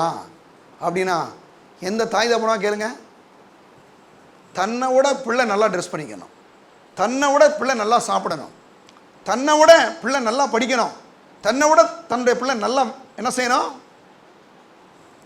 நல்ல வேலை பார்க்கணும், நல்ல வேலை பார்க்கணும், நல்ல தன்னை விட தன்னுடைய பிள்ளை இன்னும் அதிகமாக சம்பாதிக்கணும், நல்ல வாழ்க்கை அந்த பிள்ளை கிடைக்கணும், கஷ்டமே என்னன்னு தெரியாமல் இருக்கணும் அப்படின்னு பெற்றோர்கள் நினைக்கிறாங்களே. அப்படின்னு அவர் சொல்கிறாரு, நீங்களே உங்கள் பிள்ளைகளுக்கு இவ்வளவு நல்லது செய்ய நினைக்கிறீங்களே, உங்கள் பரம தகப்பன் உங்களுடைய பரம பிதா உங்களுக்கு நன்மையான ஈவை கொடுப்பது அதிக நிச்சயம் அல்லவா? அப்போ செழிப்பு என்பது தேவன் நமக்கு கொடுக்கக்கூடிய நன்மையான ஈவு, தேவன் கொடுக்கக்கூடிய நன்மையான பங்கு என்பதை அறிந்து கொள்ள வேண்டும். அது மட்டும் இல்லாமல் எடுங்க, சிலருக்கு என்னென்னா செழிப்பை குறித்து ஒரு பயம். பணம் வந்துருச்சுன்னா ஒருவேளை பாவம் செஞ்சுட்டா என்ன பண்ணுறது? நான் திரும்ப ஏற்க சொல்கிற மாதிரி சொல்கிறேன், கையில் பணம் இருக்கிறது தப்பு இல்லை, பணம் யார்கிட்ட இருக்குன்றதான் முக்கியமான விஷயம். நம்ம கையில் இருந்தால் பைபிள் வாங்குவோம், நம்ம கையில் இருந்தால் ஊழியம் செய்வோம். மனம் திரும்பாவங்கள இருந்தால் பாட்டில் வாங்குவான், தண்ணி அடிச்சுட்டு எங்கடா சுற்றி கீழே கிடப்பான். அப்போ பணம் யார்கிட்ட இருக்குன்றதான் முக்கியமே தவிர பணம் இருக்கிறது தப்பு கிடையாது இல்லையா? எடுங்க, பணம் வந்துச்சுன்னா நான் ஒருவேளை பாவம் செஞ்சிருவேன், நான் ஒருவேளை பின்மாறி போயிட்டேன்னா என்ன ஆகுறது? சார் இப்போலாம் யோசிக்கிறாங்க பாருங்கள்.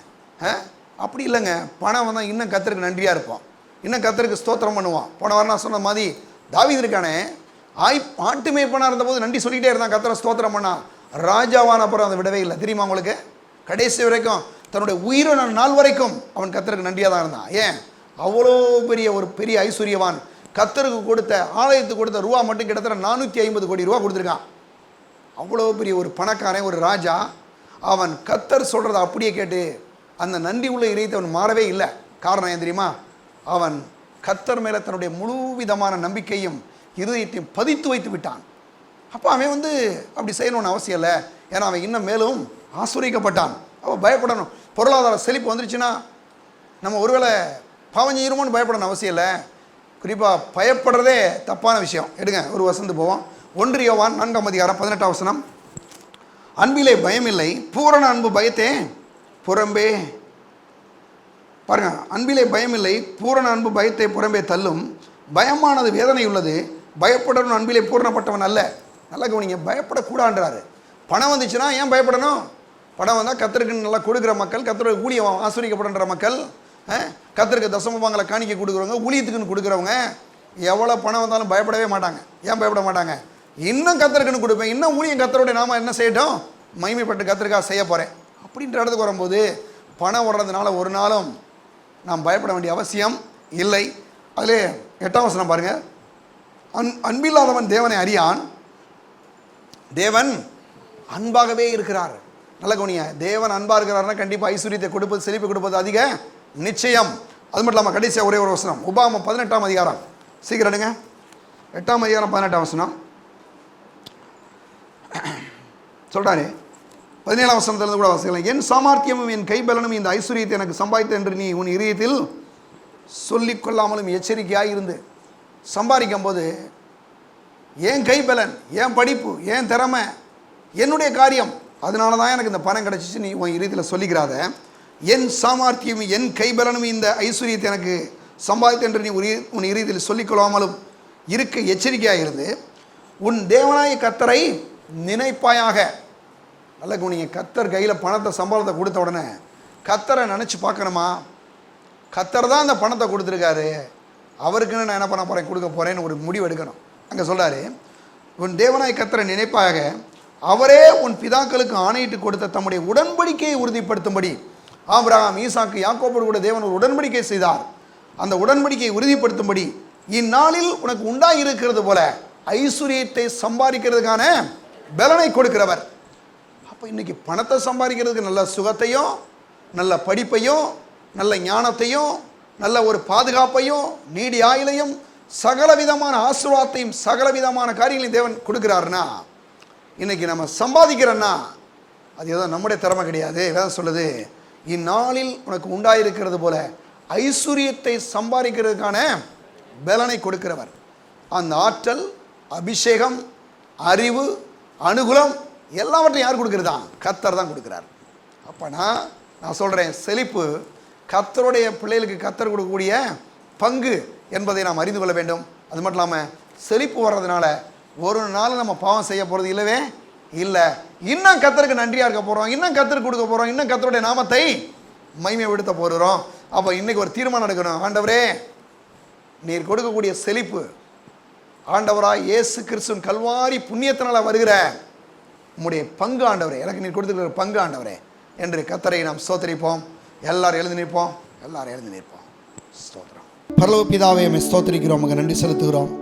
ஆமாம் ஆண்டவரே, இந்த நாட்களில் ஆண்டவரே செழிப்பு அது கர்த்தருடைய பிள்ளைகளுக்கு கர்த்தாவே நீர் கொடுக்கக்கூடிய பங்கு என்பதை இந்த நாட்களிலே நீர் எங்களுக்கு கற்றுக் கொடுத்தபடியால் நம்ம ஸ்தோத்திரிக்கிறோம். ஆமாண்டவர், எல்லா தரித்திர எண்ணங்களும் எங்களை விட்டு இயேசு நாமத்தில் நீங்கி போகட்டும். கர்த்தாவே, இந்நாளில் உண்டாயிருக்கிறது போல ஐஸ்வர்யத்தை சம்பாதிக்கிறதுக்கான பலனை உம்முடைய பிள்ளைகள் கட்டளையிட்டபடியால் உம்மை ஸ்தோத்திரிக்கிறோம். கர்த்தாவே, ஆமாண்டவரே, ஸ்தோத்திரமும் கனமும் ஐஸ்வர்யமும் கனமும் அது உம்மாலே வருகிறது என்று நாங்கள் வாசிக்கிறோமே.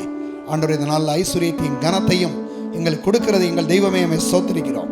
நம்முடைய பிள்ளைகளை அப்படியாய் நீர் ஆசீர்வதித்தபடியால் எல்லாம் தரித்திரங்களும் நீங்கி இந்த நாளில் நம்முடைய பிள்ளைகள் ஐஸ்வர்யத்தையும் கனத்தையும் உடைய ஜனங்களாய் இந்த உலகத்தில் வாழும்படி ஆவியானவரை உதவி செய்வீராக. நம்முடைய ஜனங்களை ஆசீர்வதிப்பீராக. ஆண்டவரே, நீர் அப்படி செய்கிறீர், அதுக்காக நன்றி செலுத்துகிறோம். இயேசுவின் நாமத்தில் ஜெபிக்கிறோம் பிதாவே, ஆமென். நம்முடைய கர்த்தராகிய இயேசு கிறிஸ்துவின் கிருபையும் பிதாவாகிய தேவனுடைய அன்பும் பரிசுத்த ஆவியானவருடைய ஐக்கியமும் இப்பொழுதும் எப்பொழுதும் நம்மோடு கூட இருப்பதாக. ஆமென். இயேசு ராஜாவுக்கே, இயேசு ராஜாவுக்கே, இயேசு ராஜாவுக்கே ஜெய். கர்த்தர் உங்களை ஆசீர்வதிப்பார்.